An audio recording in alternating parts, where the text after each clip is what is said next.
Selamat pagi anak-anak. Selamat pagi, Pak. Baiklah, sebelum kita memulai pelajaran kita pada pagi hari ini, Bapak akan mengabsensi untuk peserta didik pada pagi hari ini.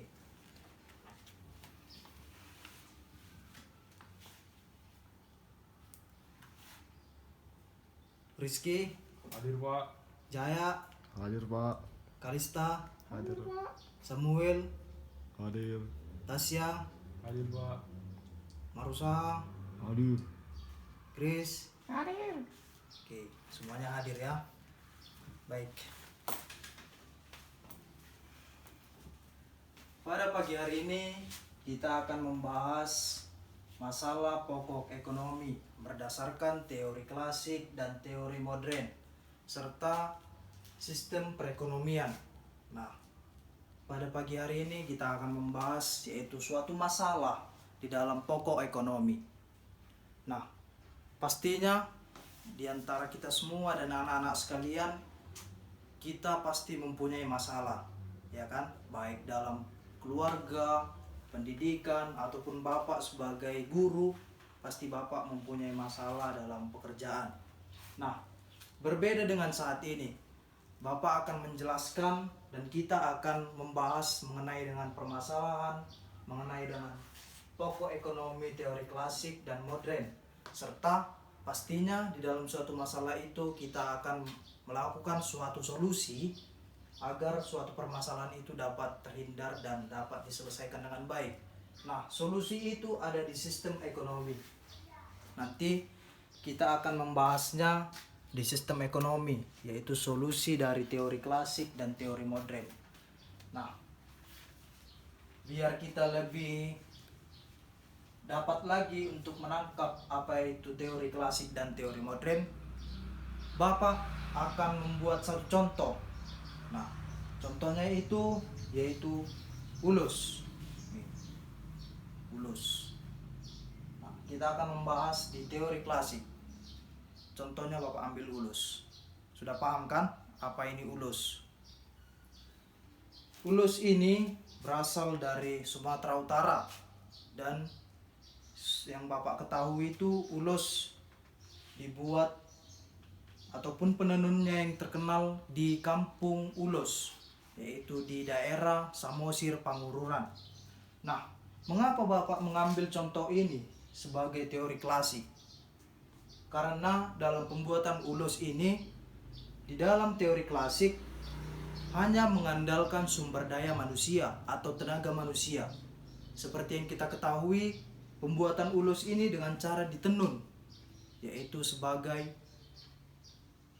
mempunyai alat namanya yaitu kacucat, ya kan? Seperti biasa yang kita lihat, ataupun ada yang di tempat tinggalnya ada yang sebagai penenun ulus. Nah, ulus ini dipakai biasanya seperti di acara adat, pernikahan maupun acara duka cita meninggal. Nah, kita akan membahas di teori klasik ini yaitu mengenai dengan produksi, konsumsi, dan distribusi. Produksinya, nah seperti yang sudah Bapak jelaskan tadi, produksinya itu dibuat oleh tenaga manusia, ya kan? Tenaga manusia. Lalu konsumsinya itu, seperti yang kita ketahui, konsumsinya itu dipakai oleh orang tua kita, baik itu dalam acara adat ataupun acara-acara tertentu. Nah, jadi konsumsi ini hanya terbatas, dia tidak mencakup keseluruhan. Jadi untuk pemasarannya ataupun distribusinya hanya terbatas, hanya untuk kalangan-kalangan tertentu saja, seperti orang tua kita contohnya. Nah, dalam produksi ekonomi klasik ini permasalahannya pasti ada. Yang pertama, pastinya di dalam daerah-daerah kita pasti ada orang tua kita sebagai penenun ulus maupun satu atau dua orang. Nah, dengan konsumsi yang cukup sempit, maka penenun ulus pastinya harus memutar bagaimana agar ulusnya bisa terjual dengan laris. Akan tetapi dengan banyaknya tingkat pesaing dan sempitnya konsumsi yang diterima, maka banyak penenun ulos yang pengangguran, tidak mendapat pekerjaan lagi karena tingkat penjualannya sangat terbatas, yaitu konsumsi. Nah, itu data di dengan ulos. Dan juga Bapak membawa seperti tanduk. Ini juga seperti biasanya dipakai dalam acara-acara tertentu, tanduk. Nah, tanduk ini dibuat dengan cara menganyam lalu hasilnya terjadilah seperti ini tanduk ini. Maka dalam teori klasik ini produksinya itu masih menggunakan tenaga manusia dengan cara menganyam. Nah, konsumsinya itu tadi yang Bapak katakan, konsumsinya hanya terbatas, hanya dipakai oleh orang tua kita ataupun sanak keluarga kita dan acara-acara yang tertentu. Distribusinya atau pemasarannya hanya ditujukan kepada orang-orang yang berkepentingan, contohnya kepada orang tua kita juga ataupun kepada orang-orang yang membutuhkan dalam acara-acara tertentu. Nah, dalam tanduk ini dan ulus ini kita sudah mengetahuinya. Apa itu dari inti permasalahannya, yaitu pengangguran.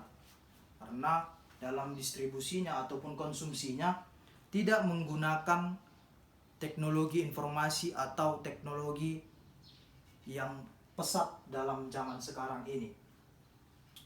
Nah, kita tadi sudah mengetahuinya, permasalahan di pokok ekonomi klasik itu ialah tentang pengangguran. Oke, jadi anak-anak sekalian sudah paham kan apa itu pokok permasalahan ekonomi klasik? Sudah Pak. Oke, baik. Sekarang kita lanjut ke pokok permasalahan ekonomi modern. Nah, ada 4 dalam pokok permasalahan ekonomi modern. What, how, who, for whom. Nah, what apa?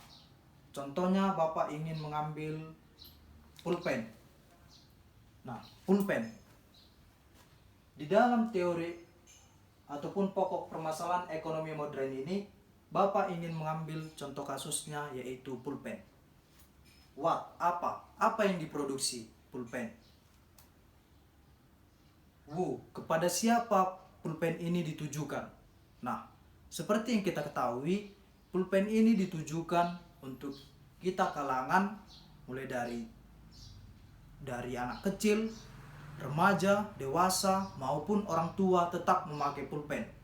Jadi di sini kepada siapa ditujukan? Kepada seluruh masyarakat, tidak hanya tertentu saja.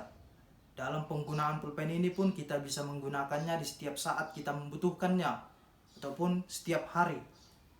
Nah, how? Bagaimana? Seperti yang kita ketahui, cara membuat pulpen ini menggunakan teknologi ataupun alat yang canggih sehingga proses pembuatan pulpen ini dapat berjalan dengan baik. For whom? Nah, kepada siapa ditujukan? Ditujukan kepada kita semua, kalangan-kalangan mulai dari anak kecil, remaja, dewasa maupun orang tua. Dalam penggunaan pulpen ini pastinya kita dalam membuat menulis maupun menggambar ataupun segala macamnya pasti menggunakan alat tulis, contohnya seperti pulpen ini. Maka dalam pendistribusiannya dan tingkat konsumsinya sangat dibutuhkan banyak orang. Mulai dari TK, SD, SMP, SMA, kuliah, yang bekerja maupun orang tua pasti membutuhkan pulpen. Maka dari itu konsumsinya sangat tinggi, sangat pesat karena dipergunakan seluruh masyarakat. Dan distribusinya menggunakan sistem teknologi yang berkembang saat ini, yaitu komunikasi. Nah, Bapak juga akan membuat satu contoh mengenai dengan ekonomi modern juga, yaitu handphone. Nah, seperti yang kita ketahui, handphone ini berguna sebagai alat komunikasi dan bisa juga sebagai penunjang untuk media belajar anak-anak sekalian dan untuk mengaplikasikannya ataupun mencari bahan pelajaran dari Google contohnya. Nah, mengapa Bapak mengambil contoh yaitu HP? Karena dalam zaman sekarang ini pastinya anak-anak sekalian sudah menggunakan handphone. Baik orang tua, kita yang ada di sini, maupun teman-teman kita sendiri. Nah, pastinya dalam suatu keluarga itu mungkin ada 3 atau 4 HP yang ada di keluarganya. Jadi tingkat konsumsinya itu bisa dikatakan tinggi juga, sama seperti pulpen tadi. Karena dalam keluarga kita pastinya 1 atau 2 orang sudah mempunyai HP, ya kan, sebagai penunjang untuk alat komunikasi kita. Dan kepada siapa ditujukan? Kepada kita semua. Karena zaman sekarang ini mulai dari anak kecil, remaja, dewasa maupun orang tua sudah dapat menggunakan handphone pada saat ini juga.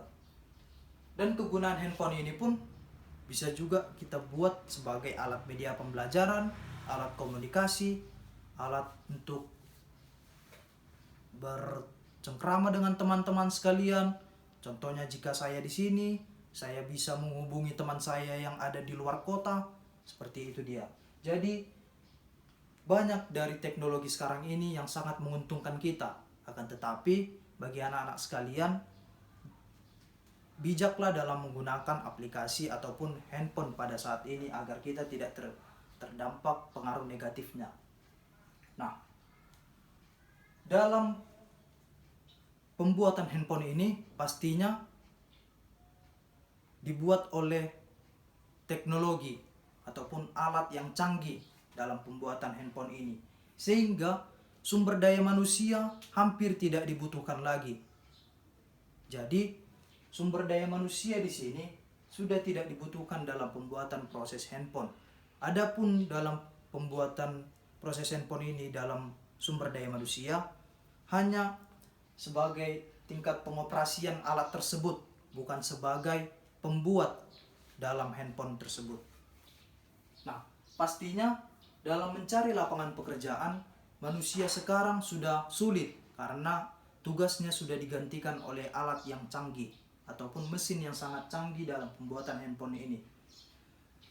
Jadi di sini bisa kita katakan dalam pembuatan handphone ini ada juga studi kasusnya, yaitu pengangguran. Sama tadi seperti ekonomi klasik, pengangguran juga. Ekonomi klasik terjadi pengangguran karena tingkat pesaingnya yang sangat tinggi dan juga konsumsinya yang rendah. Akan tetapi berbeda dengan ekonomi modern saat ini. Tingkat pesaingnya yang rendah ataupun bisa dikatakan juga yang tinggi karena banyaknya merek handphone sekarang, dan juga tingkat konsumsi yang tinggi. Jadi dia seirama. Akan tetapi tidak seirama dengan sumber daya manusia sekarang. Karena proses pembuatan handphone ini sudah dilakukan oleh alat-alat yang canggih. Jadi proses pembuatan handphone ini sudah tidak melakukan sumber daya manusia ataupun tenaga dari manusia. Jadi dalam pembuatan ataupun pengelolaan sistem pekerjaan yang ada di perusahaan, maka lapangan pekerjaan untuk kita saat ini ataupun anak-anak sekalian yang ingin bekerja nanti di bidang komunikasi ataupun IT pastinya akan sulit karena tugas-tugasnya sudah digantikan oleh alat-alat yang canggih. Nah, itu tadi dia ada pokok ekonomi klasik dan pokok ekonomi modern. Dan permasalahannya itu ada satu, yaitu pengangguran di antara pokok ekonomi klasik dan pokok ekonomi modern. Nah, seperti yang Bapak bilang tadi, pastinya dalam suatu masalah itu kita harus mempunyai solusi. Ya kan? Jadi tadi Bapak katakan di awal, sistem ekonomi inilah solusi kita pada saat ini. Mengapa Bapak bilang sistem ekonomi sebagai solusi? Karena sistem ekonomi inilah yang mengkontrol agar jalannya sistem perekonomian ini berjalan dengan baik dan saling menguntungkan, baik dari sumber daya manusia maupun sumber daya alam. Nah, seperti yang kita ketahui tadi, di ekonomi klasik terjadi pengangguran. Karena di pengangguran di ekonomi klasik ini tingkat pesaingnya yang tinggi maupun tingkat pemasarannya yang rendah. Akan tetapi jika dipakai dengan sistem ekonomi dalam perekonomian klasik, maka tidak terjadi pengangguran. Mengapa demikian? Karena dalam sistem perekonomian klasik, kalau menggunakan sistem ekonomi akan menguntungkan. Nah, tadi Bapak katakan tadi di awal bahwasanya sistem ekonomi klasik ini menggunakan sumber daya manusia atau tenaga manusia. Nah, jika pemasarannya dilakukan oleh alat komunikasi sekarang, mungkin kebutuhannya akan jauh lebih tinggi lagi, sehingga pengangguran tidak ada lagi bagi penenun ulos ataupun tanduk tadi. Nah, konsumsi. Jika penenun ulus ini dapat menggunakan ataupun mengubah menjadi bahan pakaian contohnya, pastinya tingkat konsumsinya akan semakin tinggi.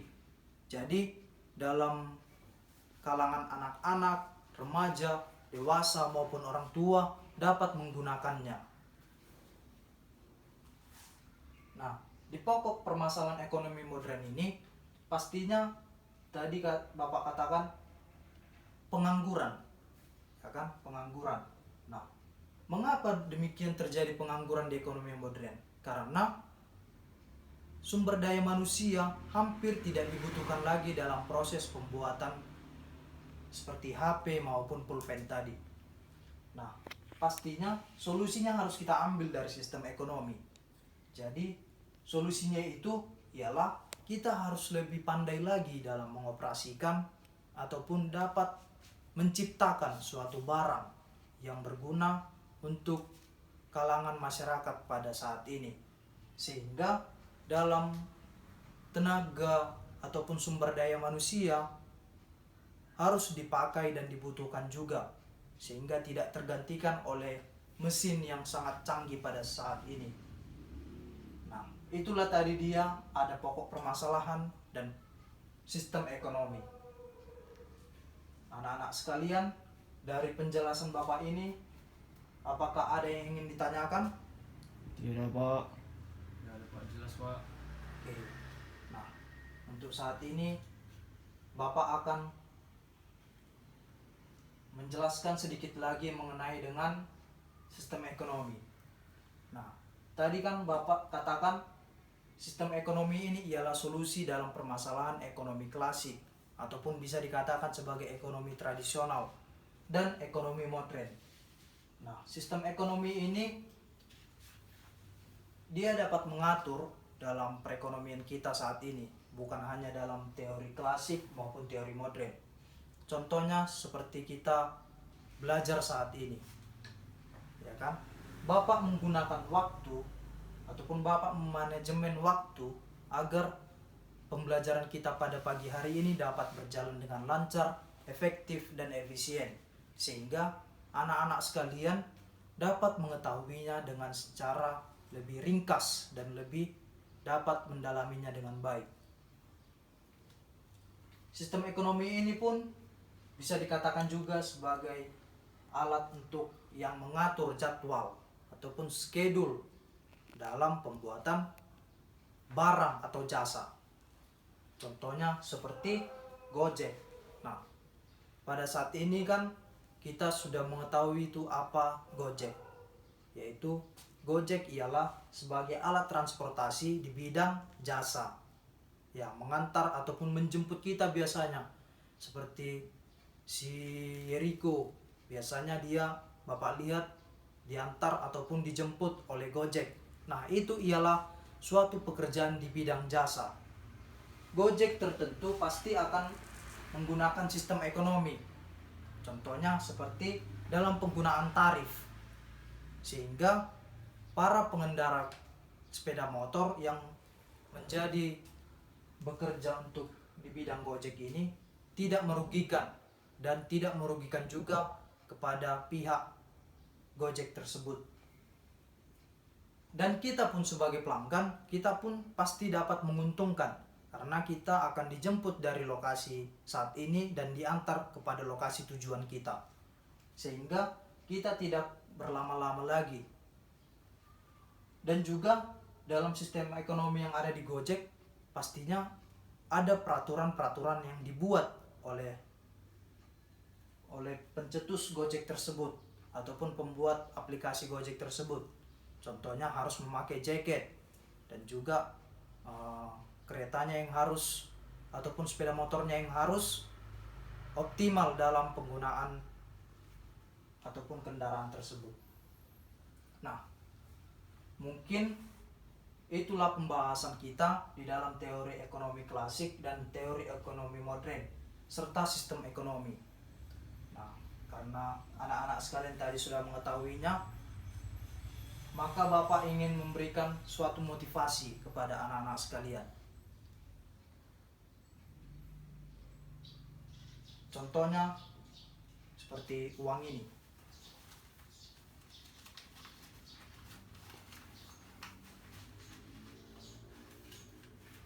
Siapa yang ingin uang ini? Uang 100.000 ini. Ayo Pak, mau kalah Pak. Nah, pastinya anak-anak sekalian ingin mempunyai uang 100.000 ini dari Bapak. Jika Bapak genggam dia. Siapa yang ingin mempunyai uang 100.000 ini? Saya Pak. Ayo Pak, tidak mau Pak. Nah, anak-anak sekalian tetap ingin mempunyai uang 100.000. Kenapa demikian ingin meminta ataupun mempunyai uang 100.000 ini? Karena bernilai Pak. Iya, betul. Karena bernilai. Nah, Bapak ingin memberikan suatu motivasi pada anak-anak sekalian. Jadilah uang seperti 100.000 ini yang bernilai. Walaupun dia sudah digenggam dan sudah tidak terbentuk seperti yang baru lagi, dia tidak kehilangan nilainya. Sama seperti kita. Suatu ketika kita mempunyai masalah ataupun kita menghadapi pencobaan, walaupun kita sering belajar, berusaha, akan tetapi kita pernah gagal juga, kita jangan putus asa dan kita jangan menghilangkan nilai-nilai yang ada di dalam diri kita. Sehingga apa yang kita pelajari dan kita usahakan pada saat ini tidak hilang pada masa-masa depan yang akan kita tuju. Itulah tadi seperti contohnya uang 100.000 ini. Walaupun dia sudah kusut ataupun sudah tidak seperti yang baru lagi, akan tetapi anak-anak sekalian masih tetap ingin memiliki uang 100.000 ini karena memiliki nilai yang sangat tinggi. Contohnya seperti si Jaya, ya kan? Dia tadi ingin memiliki uang 100.000 ini. Nah, kenapa demikian? Karena dia mengatakan tadi karena memiliki nilai. Jadi kepada anakku si Jaya, suatu ketika anakku sekalian mempunyai masalah, jangan langsung putus asa, karena nilai yang terkandung dalam diri kita pastinya akan membuahkan hasil yang terbaik ataupun menjadi solusi yang baik bagi kita sendiri. Nah, untuk itu dalam kehidupan kita sehari-hari, dalam proses belajar, jika kita merasa kurang mampu, kita berusaha saja dan berdoa meminta pertolongan dari Tuhan, karena tidak ada yang mustahil bagi Tuhan. Nah, cukup sekian pada proses pembelajaran pada pagi hari ini. Semoga dalam proses pembelajaran pada pagi hari ini dapat memberikan anak-anak sekalian suatu pembelajaran yang baik dan dapat diingat serta dilakukan di kehidupannya masing-masing. Dan motivasi yang Bapak berikan tadi, semoga dalam proses belajar maupun kehidupan anak-anak sekalian bisa terbantu oleh motivasi tadi, sehingga nilai-nilai yang terkandung dalam anak-anak sekalian, maupun itu kebaikan, kejujuran, bertanggung jawab, peduli, tidak hilang walaupun menghadapi cobaan tersebut. Nah, untuk itu proses pembelajaran kita dalam masalah pokok ekonomi teori klasik dan modern dan sistem ekonomi kita selesai, karena anak-anak sekalian sudah mengetahuinya. Dan untuk itu, sebelum kita pulang, mari kita bersatu dalam doa yang dipimpin oleh Rizky. Amin. Oke, marilah kita bersatu dalam doa. Dalam Bapa dan Putra dan Roh Kudus. Amin. Terima kasih Allah Bapa yang baik atas berkat-Mu pada pagi hari ini, sehingga kami dapat melaksanakan pembelajaran kami dengan baik.